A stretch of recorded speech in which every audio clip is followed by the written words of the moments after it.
ta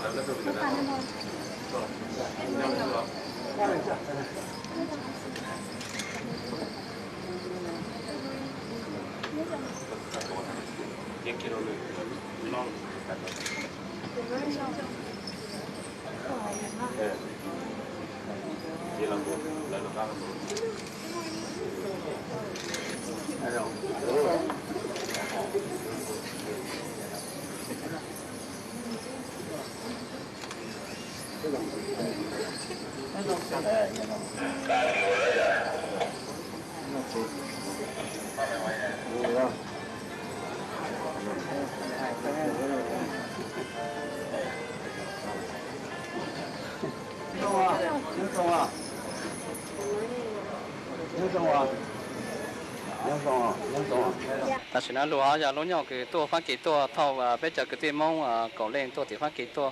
giờ tua chuẩn bị lúc còn hậu mong xem phô diện nhau xem phô hello nhớ rồi chỉ sao thế thôi thân của nó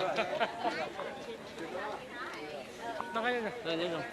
hello nhớ rồi à sao cha quý giờ muốn xong nhớ rồi sao cha sẽ chào cú giờ và cú thế cái gì thế bé tụi cái thế nào bé tụi tao này nè rong xe cần có đấy có món lúa gì hay bé rong xe thì này chẳng sao cho để bé tua thế cú giờ tụi rồi chứ lúc còn mong cái 18 phải cái cú mua lúa rong xe đầu cần cầu hay tiền này cho ô cứ ti này sẽ được tụi tao bé mua kiệt cần cầu trở đi này còn để nó vì hay tiền bên mong chỉnh giao cho bên mong cần cầu mà lúc nào bên tua là này cổng trong sơn la hay cho bên mong luôn năng lấy tuần tê bên trường vải thì bên mong là chẳng mua cái xí lu thì chẳng những mua cái và mình lấy tuần tê giờ đi nó bên cú mua lúa trong xe cần cầu hay thì này cho cái tiền nhau cho họ sản phẩm nó mua xe cơ giờ chỉ có mua lúa trong sơn la nó có bên cho mong thông căn tu tàu tua xí chua còn nó giờ ít khó trong cần cầuวันนี้เสด็จเจ้าตันทอเงาสัมปลแล้วเนาะต้องสื่อช่วงกันต่อมีสิ่งเนาะพวกกันต่อตัวสิ่งเนาะเป็นตัวต่อพวกก็กลุ่มประชุมตัวรู้มองอินเตอร์เนชั่นแนลไม่ใช่เลย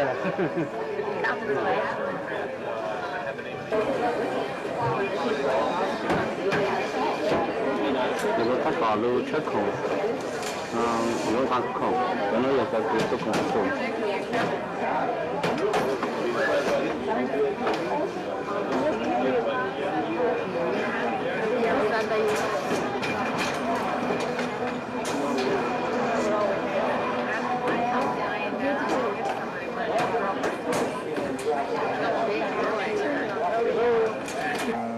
chất tuổi sinh hạt cái tôi là nó là cái tôi tạo ra cái phim muốn thay tôi bị thay tôi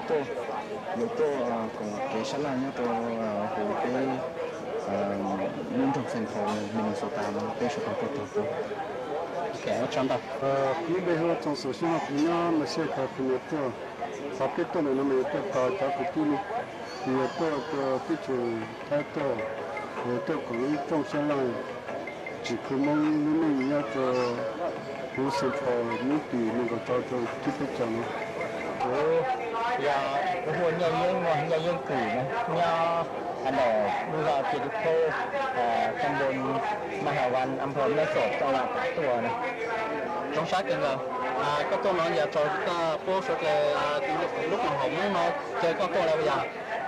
Giờ như là lúc còn hủng mong chơi của tôi ha, chú trả cho hai tại tôi thì cho bắt chơi ha. mấy tôi bị chơi lấy à Hú giờ của nó là tôi ăn lần tôi của hai tôi chủ mùa hộ dậy nữa. có mòn nữa không ok cái trong đó này trong sáng có biết số là tao sẽ mấy tôi này nó nhớ rồi tôi mua tao mới biết ok nhớ rồi tôi giờ mua trong sáng cơ mấy anh thì tôi còn biết lúc còn hổ mong nó biết số tiền trong sáng Cô là giống sai nhà nào? Tôi bị bây cho người giống ra sang đây à? Cô hồ chăm cho xong là cô tôi California tôi nhà trong mà xét. Cô dùng ra là nó cô tôi chứ cho cái tí mong nhà thay cái tôi ha. Tôi chỉ để số thời gian nó cô dùng ra cái tôi nhà nó có sủng.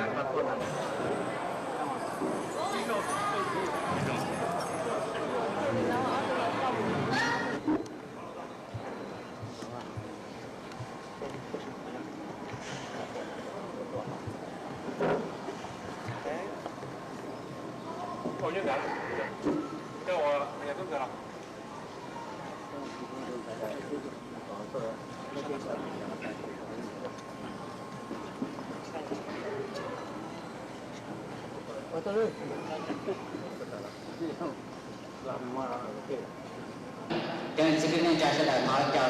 tôi cho sẽ là đầu đầu của trong đầu.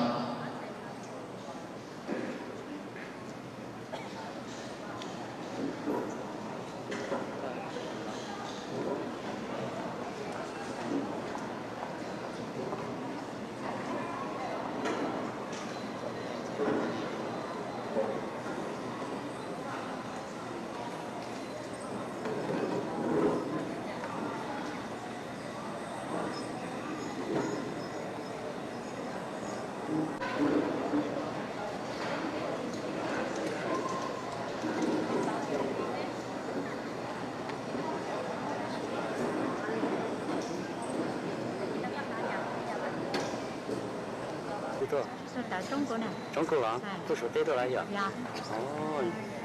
你用北湖钱？老 K。老 K 啊。OK。有没有？有啥？我也没有。哦，cái有没有？个用北湖的钱。你做乜呀？哦，一用你用東西做咩啊？佢用北話。一用。我上小衣咯。上小衣啊？哦，用啥个北出来到？多几年弄下人家。我走啊。mừng đi của lắm về đi dùng cho China. Thank you for your community. Yes. Yeah. What's your name? 叫王慧琪，我是从中国来的，我在北京。Where are you from? From Peking, China. Peking, China. Thank you very much. 这边嘛，就做California，做现在工作。有啥个没找到公路more international exposure 我中间看了，专业看了。然后呢是多少钱？人家professional看。哦，你professional 呀？用啥嘿？看你。古龙北湖啊，马赫里，做圣诞纳看到没有？做圣诞纳。我找呢。Good afternoon, ladies and gentlemen. Before we begin anything, I would like to let you know our regulations, rules and regulations of the International Symposium among people. They are no talking, smoking, drinking, and running during our speech. Ladies and gentlemen, today is August 26, 1995. เขาหาจูอีจองแดดจีคือที่นั่งจางของเราดูลูกตัวยองเป้รองชาต่อใจในอีจองแดดจีคือที่นั่งจางคือตัวดูเป้ชิกงเป้ลู International Symposium for the Hmong People ยับไปรู้เซ็งพอเนาะวันเป้คือเป้ปีเนาะเป้สังท้อกงเตกี่กงเตแต่อีจองแดดจีคือที่นั่งจางสื่อเลยยอแต่อีปลาเป้เจ้าเป้จอคือbé tàu chơi của bố tôi Hà Nội cho bé sáng khó của mình chỉ cho mong lù sáng khó của mình nhắc tới dự hai của mình chỉ cho Hà Nội để số của Hà Nội chàng cho bé là số bé sẽ lên khởi tàu. Let's begin our journey of economic development, our journey of educational development, and our journey of cultural development. Bé lưu cái cửa sinh chi của bé tàu chát luôn là nó ya bé vô lưu cả từ cái ôn năng ôn lụa cái cẩn đó ha bé mong chú cái linh cái tràn. Thank you for your comment today. together to learn from the past, to strengthen our future, and nourish our guilt and prepare our friendship and wisdom of tomorrow. Bé tụ ok nó giờ bé có cả từ cái xí lâu xí ba đỡ bé ý trọng cứ tin anh trang mong suốt là ok bé xí cho cả giang lao lưu yếu ô tô bé cái xí lưu tua lời giang tỏn đề ha cho cái chỉ xa chê yếu ô tô bé bằng bé từ cái xí lưu khó ha số xa bị kỳ. First of all, we would like to have entertainment before we going on anything else. Giá nhà thì cứ tin cả mong lưu sầu đi tua cho đời. Thế tổng công như America. Nô na, giờ ý nô đồng nô, giờ ý nô đồng mò, giờ nô mua cô mua mình, giờ nô mua mông. Ở qua tàu chung đâu là đây cứ tin cả mong tàu chiến nó thì hậu cú tu cú tê không địa tê nó địa luôn địa tê nó trời nền chung để cho từ chiến nó có từ tàu là giờ một thiên con nữa giờ nó biết công là tê kế chi nô mong kế chi chùa kế chi ba chi ngà nô là đây là nô chỉnh chinh ở bên tàu tôi chỉ cùng nhau khả nó mà giờ đây là tôi thả nô là giờ y giả không chỉnh chinh luôn nên giá thả là đồng đầu phá chung dùng đi trả để luôn nên chỉ một tảng tê nó này họ giờ dùng đi trả giờ đi nào mà bê cho đời giờ là gì à nào bê chỉ thế là gì bê chỉ tiếc đi tu đi kỳ chỉ tiếc đi nhẹ đi tí chỉ tiếc đi nhẹ đi cu chỉ tiếc đi công đi lông chỉ tiếc đi nọ đi cứ bê tiếc nào mà bê tiếc cho hay mau gì anh ra tiếc cái mau cái tua cái của cái công để chu của tại là nhà của mùa yên của mùa đầu liên cả cái đó cái tua cái chỉ xe chỉ cứ cái ở để nó đi lên một nhau ít khó để sao chia rồi lúc trong lý cơ rồi cả tên là đi chung rồi nó tại phu giá cả đi chỉ sao phu cả giá cả là hay rồi bên trồng mông cho đời là của chồng đây là sợi dây đây này This is again. Sẽ là có thể sẽ chủ ok Russia.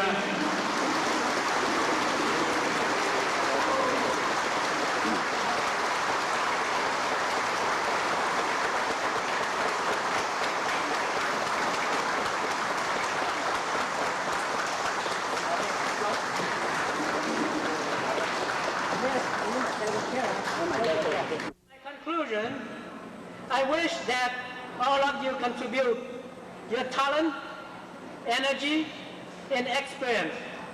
in the small workshop in the next few days to benefit the Hmong community around the world as well as other communities. I wish this symposium a success, serving as a bridge for our Hmong people and the non-Hmong who are working with the Hmong as well. thọ cơ nó cú chia sẻ hay bia nhà này sẽ đợi yo mua đề gia lý chú ý đại rồi chế cái bao ta nó xài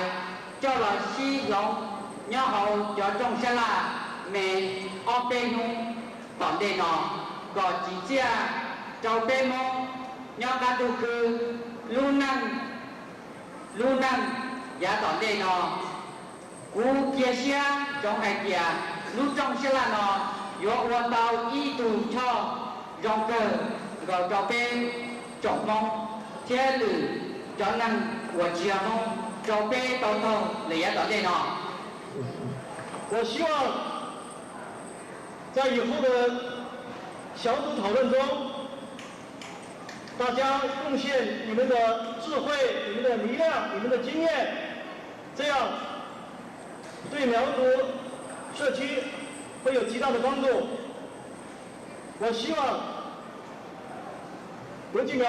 族研讨会取得圆满成功，作为一个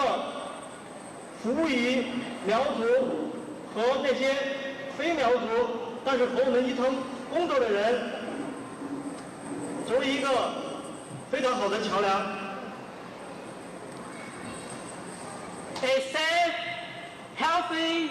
wealthy, long life belongs to all of you. May God bless you. God bless America and the nations of nations. Thank you very much. 给伢生莫写莫着，莫念莫记啊，头发要被猫，头发但个把缝个被，这个猫个只这个这样用，个用什么个来也打的，我讲到。最后，我祝愿大家有一个安全的、健康的，祝大家长寿、富裕。愿上帝保佑你们，上帝保佑美国，上帝保佑所有的国家。谢谢大家。我讲到。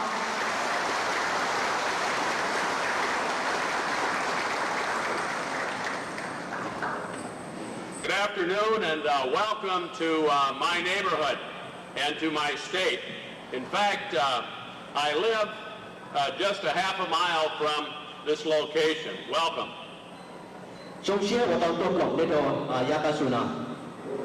I want to first of all congratulate Zhang Bang for a good speech, and he is the co-founder and the chairman of the International Symposium on the Hmong People. 用些中国，他们叫做他那啥，我要你到我到我路共众要共沙拉西塔被封要多点点。And I want to let someone translate in Chinese as well as in Hmong. So we're gonna. I hope you like speeches, but because I notice your agenda is full of a lot of speeches. Please. Okay, well, I will go because she didn't hear my introductory remarks, but just to say, welcome to my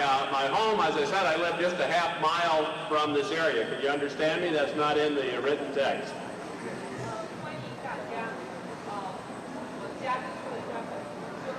I don't know if that microphone is not on, apparently. We got to get the microphone on.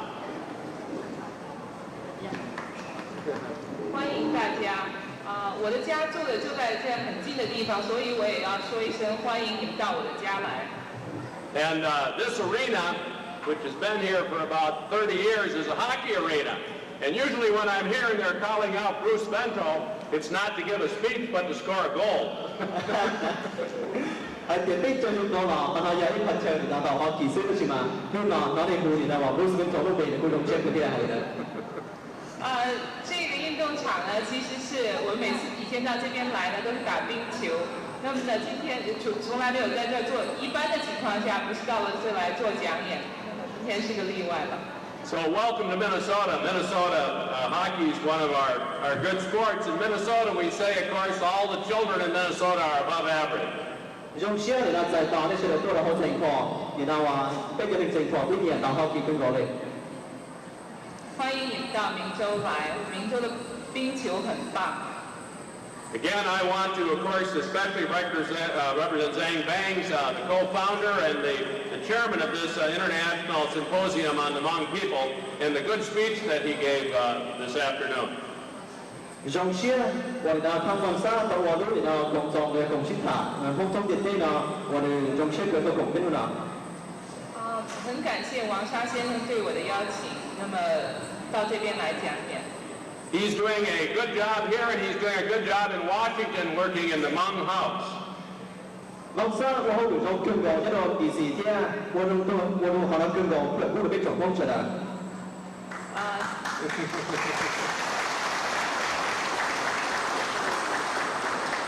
他在這裡的事業很成功，那麼他在華盛頓的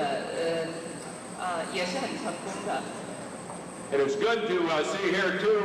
General Vang Pao and your other distinguished guest, General. We're very grateful for the leadership that you've demonstrated in Southeast Asia and in your new home in America. Dòng xe cực cầu để nào tổ chức thành phần bằng cầu kia để nào tất cả và biết của chế các đồ để nào tổ quốc ca để接着我们。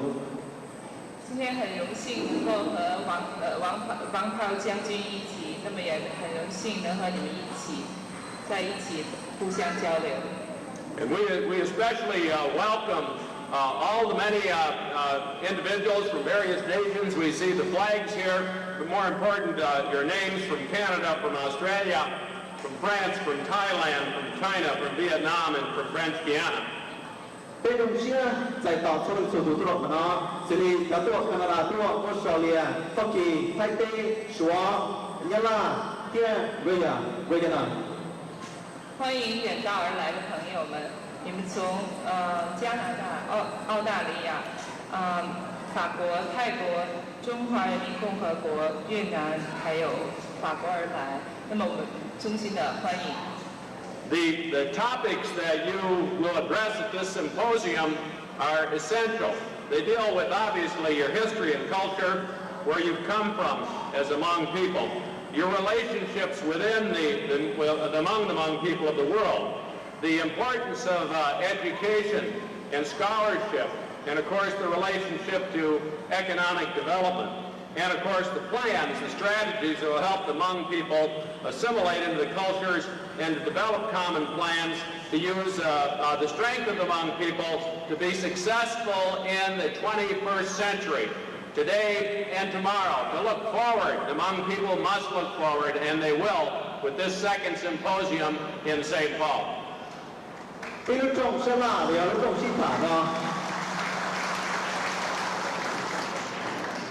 cộng đồng sinh thả thông tin tế đó do cái qua là một chỉ kho nó thành phố xử lý cái kiếm cởi thu cởi chi cởi bao cởi đó nhiệt gì á là giờ tàu lúa thông tin tế giờ nó bây giờ chia cái lúc thành phố bây giờ sĩ biết lúc thành phố tế cũng chung chi cái lọ của cả cái lúc thành phố và bên trong nó là tổng đề. 今天在这里研讨的题目是一个很重要的题目，那么增进全世界各国苗族人民的交流和团结，发展增进经济交流，朝21世纪向前看，都是很重要的事情。You have many challenges ahead of you, but we cannot address those problems for a better world tomorrow unless we resolve problems as they exist today. In other words, we need to establish and solve problems that have come from yesterday and present themselves today in order to move forward tomorrow. Bên trung tàu giả và bên chủ nghĩa tàu qua là nhà tổng đề từ khi bên nhà qua chỉ tía do hạt tiền bên chủ lòng một đầu tiên tên mình và lúc này thầu là một cho nên là bên chủ nhà tàu là một đầu lúc này đầu tiên tên mình lúc này thầu là một trò bên chủ nhà qua tàu là nhà tổng đề. 我们一定要向前看，但是在向前看的同时，我们要解决以前的问题，才能够向前进步。 First and foremost is what has happened to the Hmong people internationally, the refugee camps, and the relatives that many of you have in those refugee camps, and how the refugee situation, how the refugee problem is addressed. That's problem number one. That's very important to the Hmong people because those are your brothers and sisters. Those are your relatives. Those are your family. Lúc này bông giấy thảo yêu cầu một là gì nào? Dân bị nó nói thì cái chuyện chúa cứ chúa đi, chúa nên chúa trả. Nhớ rồi dân khả năng tên trò, tay tê, giờ đi nào có nó, bây giờ tao là một đầu kinh tế mình, kia là một chúa kinh tế mình bật thầu, cái lúc này kia đi tao là gia đình đi. 我们要看一看难民营发生的情况。那么，因为这个问题是很重要的，它是难民营里住着你们的兄弟，住着你们的姐妹，我们一定要来看一看这个问题。 And Congress has spoken this year, the House of Representatives has spoken and said, no forced repatriation of the Hmong people to places they don't want to go. No forced repatriation.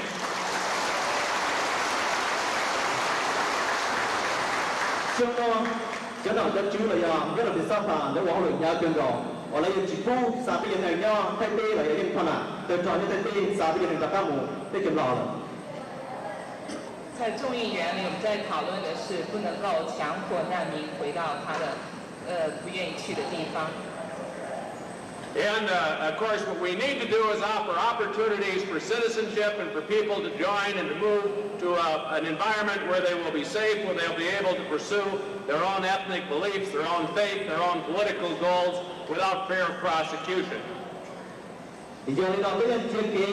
là to là một ba rồi trong mốc sự là xử lý đồng an thì nào mà America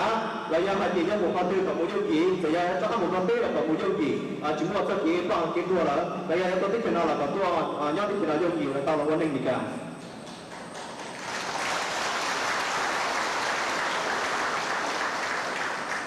我们要保护人身的自由及安全，我们不能够强迫他们去他们不要去的地方。每个人都要有人身安全、宗教自由和政治自由。We in America have a special commitment to the Hmong because of our involvement in Southeast Asia and Vietnam. When the Hmong, the men, the women, and the children joined with us in terms of serving American foreign policy goals, joined with us in terms of protecting U.S. soldiers and military interests. And so we have a commitment, a special commitment to those individuals that joined with us in that particular period.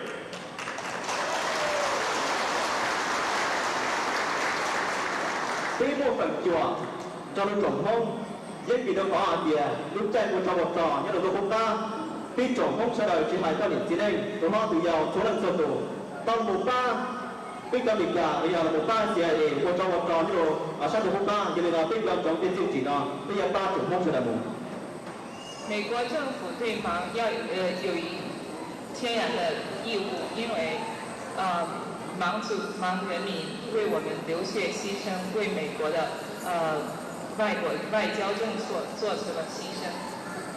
And we want to make certain that those Hmong veterans, those men, those women, those children that have difficulty achieving citizenship are given a special advantage in terms of giving citizenship by virtue of having done their duty and worked with us. Cái đó thì nào tàu ta, thì nào bây giờ thì cả là, riêng nào cũng bây giờ là một qua là hay thì là một ba cả. Cái đó thì nào tu trò bây giờ cái điểm cái gì trong không chưa được vào tàu một ba là cả tàu thì nào là một cái gì cả, dạng cái gì cũng gọi lên. 我希望。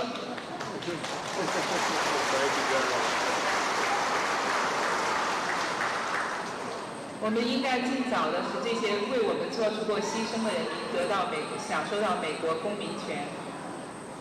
And so too, we hope that citizenship will occur. But also we must be concerned about those that have come to this nation, as have come to many other nations, that now are dependent, that cannot provide for themselves, that are elderly, that are disabled. We have to be certain that as the United States Congress develops new policies, that it does not pull back the benefits that are necessary, whether they be housing benefits, whether they be income benefits, whether they be food benefits, that those benefits should not be denied someone simply because they are here and are not U.S. citizens and they're here legally. They need those benefits. The Congress should not take those types of benefits away. Cái tàu to hay tiền, ngành tôi là cái chuyện nào, nhưng mua cái sản phẩm tàu giả, và nó các bạn cho tàu ta, giờ thì là mua cho họ được sản phẩm, thì là ba trò, thì là cái sản phẩm là xử lý, thì là vật chế, nhiệt tiền, cũng nào cũng họ có một khu được đây cho không chịu lại hàng gần. 我们应该保护合法移民的基本的人身的那么社会福利，那么众议会应该做出最决。is to preserve the Hmong culture, to face change, but to preserve the essence of what it is to be Hmong, and to take that and use that as a strength, to pass that on to the youth, as well as the skills they'll need in the world of tomorrow.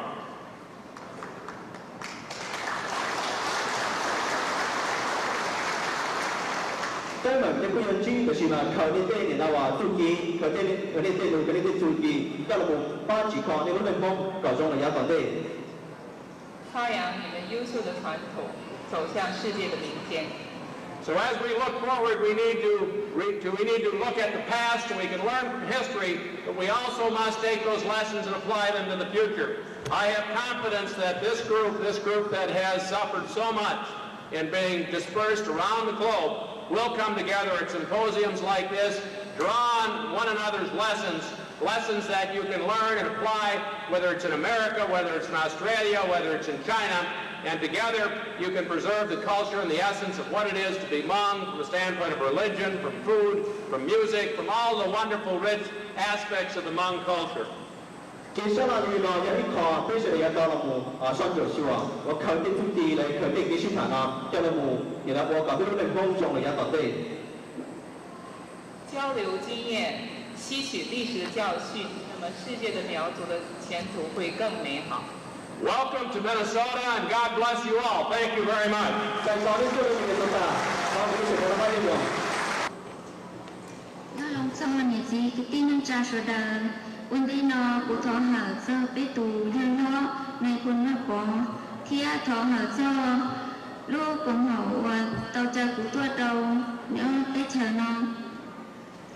của lúc bên ngoài mình của yêu sản lúc lì của do ít tu chỉ cần đợi tôi tới chờ là chùa cho nhật gì nhớ tôi tới chờ là chùa tàu xa của tôi đôi nè cùng nhớ tôi hỏi lúc cùng hậu sĩ thả nó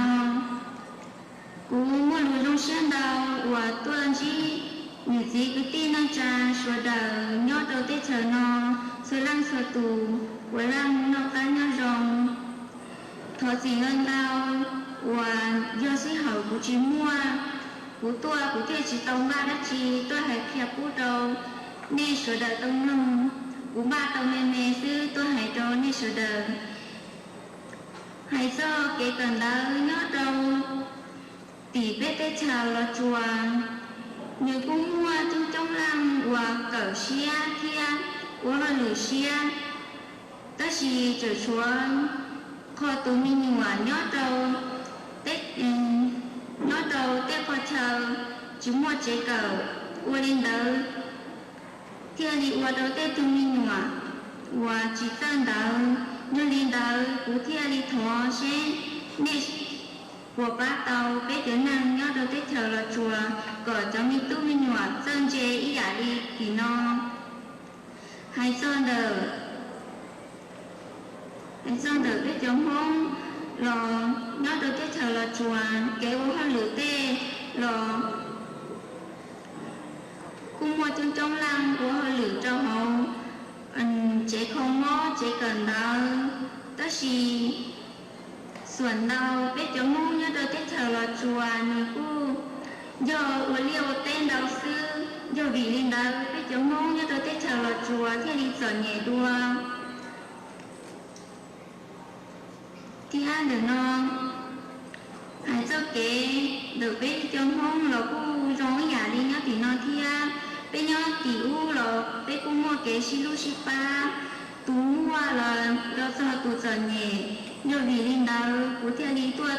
đầu lúc tết chờ nó là của tôi cỡ trong một quốc kia đầu bên lúc tết chờ của trong đầu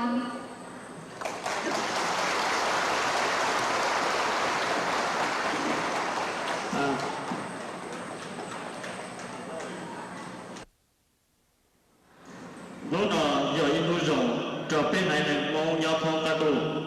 tàu tua xin chùa sau cho bên mong luôn ở ở đây 今天是一个非常好的机会，大家共同交流意见。 của ai thì bên cho tôi muốn nó giờ bên thì tàu đi cho rồng chế cho bên này này mong cho lỡ một lời giá tổng đi còn bên này cho lỡ mua chế vào này mua trên mua ôn này nhớ hậu luôn tiền tệ nó thiệt 我希望今天各位先生和父老们到这里来，大家要共同交流意见，找出一个最好的道路和前途，让各地苗族能够发展和进步。胡鲁麦老师陶重了。谢谢各位。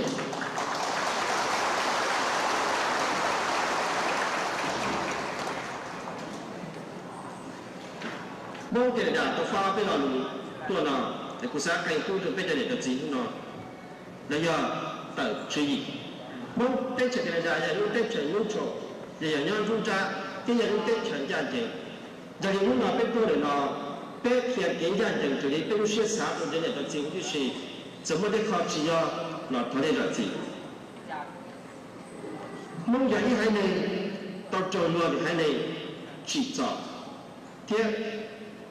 chỉ cho là của sông sư ta tàu thiết sông là mua tàu trò lúa mua bỏ có mua kia mua tàu trò ra chỉ là tàu của sông là lúc chạy là lúc chạy sông không mua này còn mua chỉ sau vấn đề rất nhẹ trong chiến của ta là giờ cho tỷ lệ mong Canada sát cây tôi rồi trên địa tập sĩ trong xã y trên mình nhua thiết cho nhua yếu chủ cho xe cần ta chỉ hai cái tháp từ mà có lẽ cho một cái gì nhập cái tiền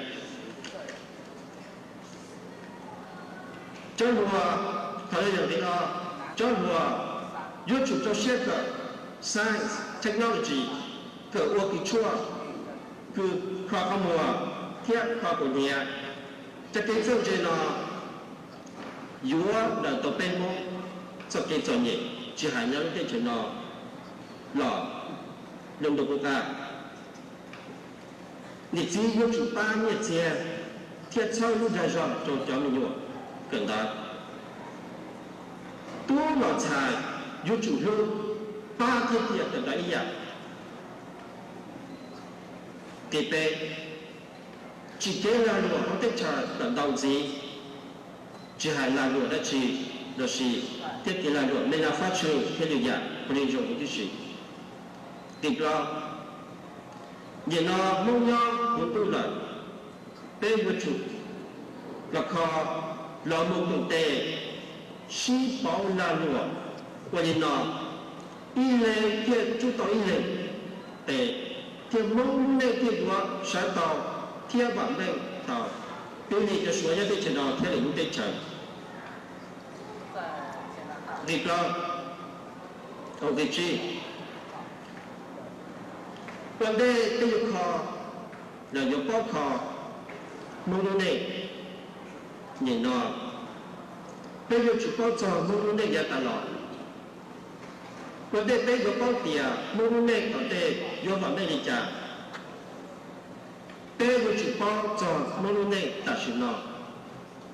giờ chỉ là nó bây giờ chụp nó giờ chỉ là khó bây giờ chụp khó nhớ rồi đi trồng cái tên mình cả xe cả này ở tòa thông địa tây tòa luôn luôn của phát sung mong nhớ địa tây nào mong nào It is my honor to welcome all of you here, including our distinguished guests from all countries around the world.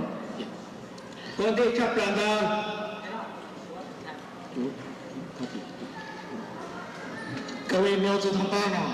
欢迎大家全从各国苗族同胞来参加今天的国际苗族研讨会。tôi ngày hôm nay cụ thọ và cho là các bạn thông thiệt tên nó ở tàu một tên hung nhau là lúc tích hợp trong tàu tàu khai lỡ tàu du tàu ban tàu trả cử thế ba tên cho nên hung thông thiệt tên nào thế chỉ I would like to take this opportunity to thank you all the governments around the world where all the Hmong people live, give them this opportunity to attend this event. 我想借这个机会对各国政府官员为苗族所居住的地方我想借这个机会谢谢各国政府。古到到弄，天公路个不中那地那么了中路那，古个到呀，然后被中个地能占蒙，然后จะเจ้าหน้าที่ว่ารัฐบาลเสียลูกที่เจอเอาเป็นมุ่งย่อตัวเราเติร์ลูกเนี่ยช่วยแต่เป็นจะมุ่งมั่วข้อตู้อย่าข้อจงเราข้อตู้ถึงจะต้องแก้ไขข้อหน้ากูมาลงเชื่อถือ I sit here from yesterday. I heard a lot of speeches and I heard a lot of information and I learned a lot from this audience for these 2 days.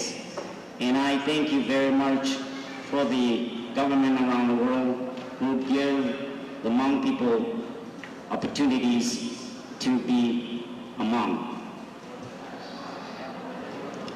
据这2天之内大家所谈的和交流意见，我已经看到了大家有很多的很好意见。到的那么，姑姑那被这个定家门，要说的，到还把娃们要说的老了不大。I'd like to mention a little bit about the Hmong history which is brought today by a Chinese monk from China. 我刚才有听到一个苗族同胞在讲有关苗族历史。爸爸们有个被动们，说的那有高的是，在大家和对我老朋友，我大都给你讲，要说的我都被人叫了白，我把咱给的，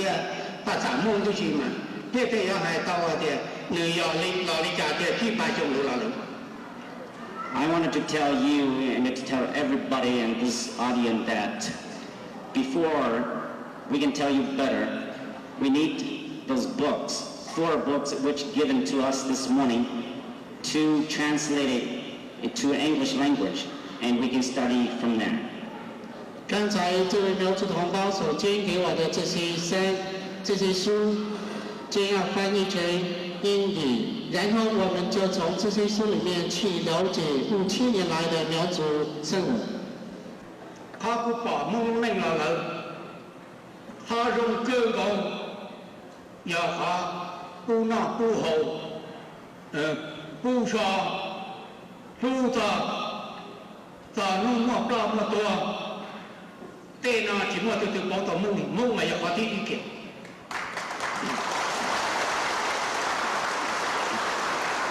The very last point here I wanted to make, our own culture and own history told us that we are very good people. For example, if one died, a lot of people come and mourn. A lot of people come and help, in other word. Secondly,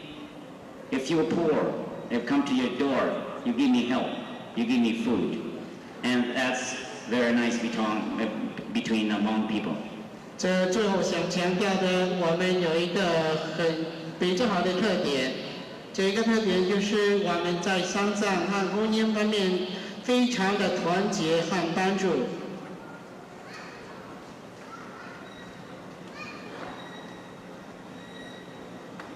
他个我觉得都离个不古闹不个闹。để có mua tuổi cho suy luôn nợ cho là của mong lúc này lúc economy nằm giá bảo đi.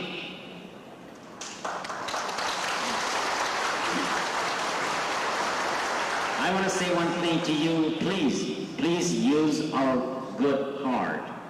that we carried for these many generations to control our life and use in our own communities in terms of economic developments between us. 我们要借用这个榜样，就是比如婚姻和丧葬方面的团结，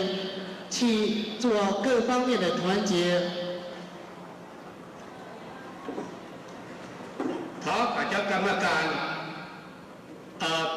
ลูกที่เจอตัวชุดละอวดเตละกรรมการ